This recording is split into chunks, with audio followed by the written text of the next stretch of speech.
Bonjour à vous tous et toutes. Nous voilà rendus au 6e jour de la neuvaine de Saint-Anne, qui tout le temps, on se le rappelle, vient nous faire découvrir son Fils Jésus. Parce que c'est un trésor. C'est quelqu'un de grand. Puis toutes nous autres, qu'on soit des saintes ou d'autres, tout est au service de faire découvrir Jésus, parce que c'est tout qu'un trésor. Alors, le thème, aujourd'hui, c'est un Dieu jardinier, du jardin de notre cœur. Puis qu'est-ce qui a inspiré ça? C'est la parole de Dieu du jour, en Jean 20, 1 à 11, où on nous raconte que Marie-Madeleine était près du tombeau où Jésus avait été commis. Puis là, elle pleurait, naturellement. Puis Jésus est là. Puis elle demande, elle dit, « Femme, pourquoi pleures-tu? » Elle se tourne vers lui, puis elle le prend pour le jardinier. Donc, elle ne le reconnaît pas. Puis elle lui dit, « Mais garde, dis-moi donc ce que tu l'as mis, moi je vais aller le reprendre. » Là, Jésus dit, « Marie. » Là, elle se retourne, elle le reconnaît, Rabouni, c'est-à-dire maître. Alors, elle le prend pour le jardinier. Non, c'est beau, hein? Dans la parole de Dieu, elle le prend pour le jardinier. Puis, c'est pas pour rien que c'est là, hein? C'est pas pour rien que c'est là. Tu sais, Seigneur, quand il permet qu'on retienne quelque chose de lui qui a inspiré, il y a quelque chose à nous dire. Hey, je suis pas capable de tout dire, mais rappelons-nous, hein, que le Seigneur, c'est le jardinier de notre cœur. Puis Marie-Madeleine avait raison. C'est le grand jardinier de notre cœur. Ça a l'air de rien, mais c'est quelque chose de grand. Nous autres, là, les êtres humains, quand on se regarde, on a un corps, tu sais. En l'espace d'une seconde, en voyant quelqu'un, on fait le tour. Point de se forcer, ça nous saute d'en face. Mais l'être intérieur, l'invisible en nous autres, ça, c'est un autre paire de membres. Ça nous échappe. C'est grand au bout. C'est immense. L'être intérieur, c'est l'invisible en nous autres. C'est tellement grand que si on n'exprime pas aux autres nos pensées, nos idées, nos projets, nos sentiments, ce qu'on ressent, ce qu'on vit, les autres ne le savent pas. Bon, ils peuvent pressentir de quoi, mais ils ne savent pas vraiment. Il faut le dévoiler, le révéler. C'est caché en dedans de nous autres. On se promène sur la route, sur la rue, peu importe. Qu'est-ce qui nous habite? Personne ne le sait. C'est mystérieux. C'est en nous autres. Notre être intérieur, l'invisible en nous autres. Puis voyez-vous, ce qui est beau là-dedans, c'est que le Seigneur nous rappelle qu'on est tellement grand que même des fois, quelqu'un nous partage quelque chose, puis ça appelle un sentiment à nous autres. Là, on se retrouve 20, 30, 40 ans avant, en l'espace d'un instant. Alors, notre être intérieur, l'invisible en nous, là, il est immense. Il est comme à l'infini. Hey, on est à l'image de Dieu. C'est pas une des mots, là. Dieu qui est infini, il y a quelque chose qui amène à nous autres qui lui ressemble, puis il y a un fond, puis un profond en nous autres incroyable. Alors, c'est beau de savoir ça, hein? Jésus, le jardinier de notre cœur, de cette chose immense en nous autres, qui est à l'image de Dieu, puis qui vient comme prendre soin comme un grand jardinier. Alors, avec Bertrand puis Madame Lisette, on a trouvé cette belle image. Excusez, j'ai tout le temps d'amuser parce que c'est en miroir. Hein? Alors, là, regardez l'image de Jésus qui est un grand jardinier. Puis, voyez-vous, dans ce jardin-là, qui est nous autres, il y a toutes sortes de monde. Il y a des jeunes, des adolescents, des adultes, il y a des aînés.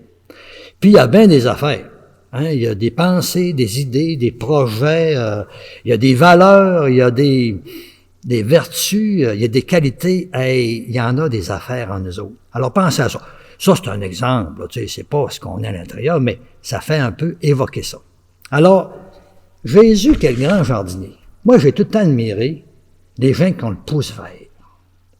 On dirait qu'ils ont le tour de faire pousser toutes les affaires puis d'en prendre soin.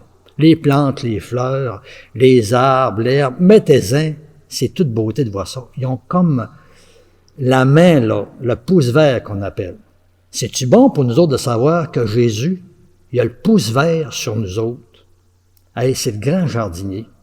Il vient prendre soin de nous autres pour tout ce qui est en nous autres caché, que lui voit, le faire sortir de nous, l'épanouir, le faire grandir, mettez-en. Hey, c'est bon de penser que Dieu, lui-même, c'est notre grand jardinier. Puis il veut pas un jardin qui a de la misère. Il rêve d'un jardin de vie en abondance. Comme quand des fois on en voit dans un parc, tu sais, puis on voit un jardin, puis on dit « Hey, mais ça a-tu l'air vivant? Y a-tu du stock là-dedans? Mais c'est-tu beau? C'est-tu inspirant? » Pensons à jardin, parc, jardin. Alors, c'est le Fils qui vient nous faire fils et filles. C'est le grand jardinier de notre cœur. Puis là, ce qui est beau dans la parole, ce matin, il appelle Marie.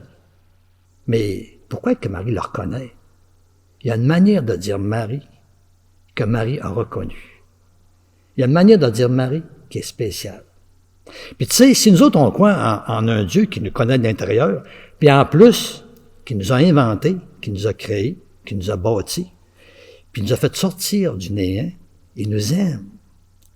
On ne se rend pas compte de ce que ça veut dire quand le Seigneur nous regarde, puis quand le Seigneur nous appelle par notre nom, il voit tout ce qui est mis comme potentiel en nous autres. Il voit aussi qu'on est l'objet de son amour. Il nous a voulu, il nous a aimés. Puis vous savez, Ginette Renaud a dit dans un de ses chants, quand notre nom a l'air d'un mot gentil. Nous autres, pour des personnes, notre nom peut-être l'air d'un nom gentil. Il y a peut-être des personnes, nous autres aussi, que pour eux autres, on est un nom gentil. Il y a de l'amour là-dedans. Hein, ça a l'air de rien. C'est pas banal. En même temps, ça me faisait penser à mon petit-neveu quand il est né. Hein. Il pleurait, puis il n'arrêtait pas de pleurer. Puis là, tout à coup, son père s'est mis à parler. Il a arrêté de pleurer. Moi, ce que j'ai compris là-dedans, c'est comme mon petit Alexis, c'est comme s'il disait, je me pensais abandonné.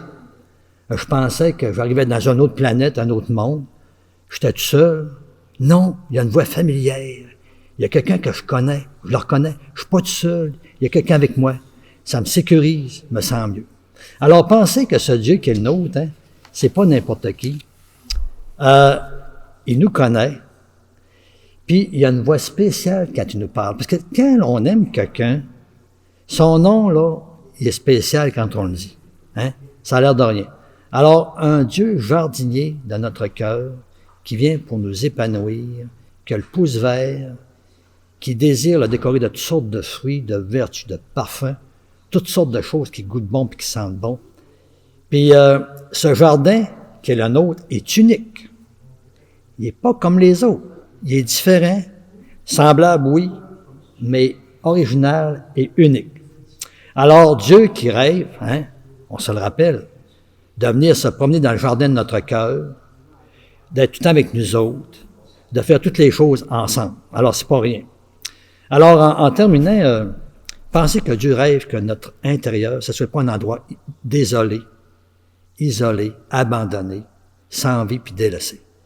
Il veut que ça soit plein de vie, puis ça pète de vie.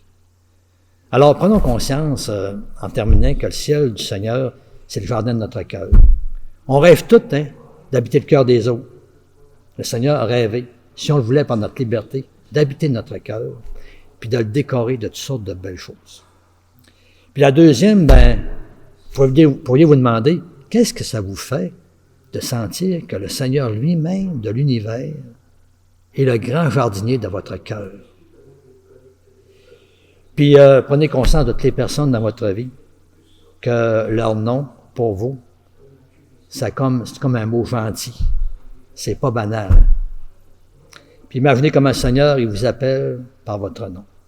Tu sais, des fois, votre amoureux, votre amoureuse, peut-être quelqu'un qui vous aime, vous fait soupçonner, mais c'est pas encore comme le Seigneur. Dites-vous ça, là. Chaque personne nous fait soupçonner comment Dieu nous appelle, mais lui-même qui nous appelle, ça va être spécial. Moi, il y a une missionnaire, je ne sais pas si c'était du Chili, quand j'étudiais à l'Université Laval, la maîtrise, elle disait mon nom, là. Je l'avais jamais entendu comme ça. À cause de sa langue. C'était tellement beau. Moi, j'ai jamais aimé mon nom, je trouvais que c'était un nom fouet. Mais elle, là, c'est un nom, je disais, hey, alors dites-moi ça.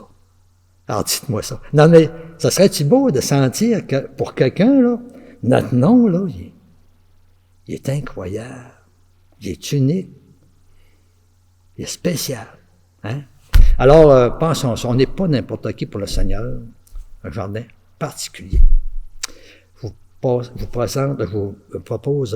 passer une belle journée. On prie toujours notre neuvaine, que ça soit plein de fruits pour nous autres, autour de nous. Puis le petit chant qu'on va entendre après la vidéo, si vous voulez pitonner sur l'affaire, c'est de Robert Lebel, « Comme on fait son jardin ». Puis pensez que le Seigneur désire avec nous autres, s'occuper de notre jardin. Parce que le Père a remis ce jardin que nous sommes entre ses mains. Mais il ne peut pas le faire sans nous. Bonne journée. À demain.